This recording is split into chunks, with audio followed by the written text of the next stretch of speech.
gentlemen, are you ready?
Welcome to our vlog for day 2 in Quezon City University Week.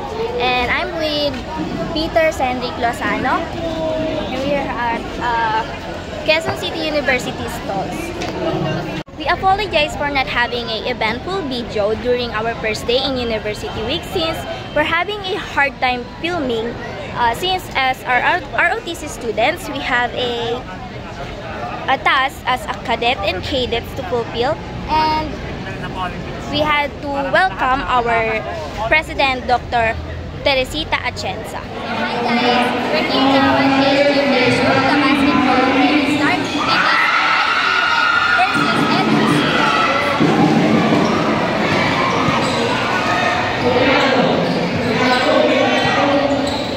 We won't be interviewing any students for today's video since we want other students to have at least experience first before we ask them a questions about University Week.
We are now here at Netbook Gymnasium where institutional quiz is happening and hosted by the one and only Professor John Roberto. Education or school. B. Family members. C. Peers and friends. D. Mass media. Again, category ethics. Manufacturers influence. We are here now at OG. As you can see on my both sides, engineering department and IT department are fighting for semifinals.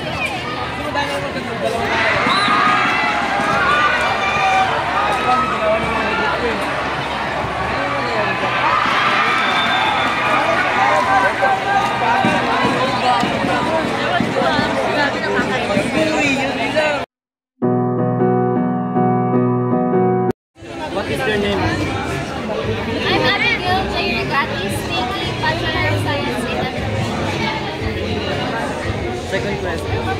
How was your experience attending University of Quezon City? Masaya, and of course, nag-enjoy kasi na master year student, na-promote namin yung product namin sa university. Third question. What was your favorite part of university?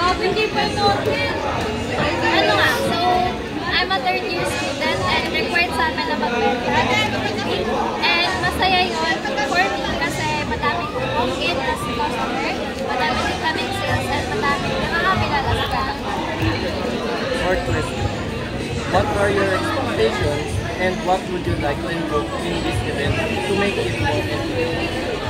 Siguro yung expectations lang is yung mga outside or ball games na tinatawag or last day kasi volleyball tapos mainit yung place nila. Siguro try nila i-gawa ng place na hindi maiinitan yung mga players and or sa gym lang.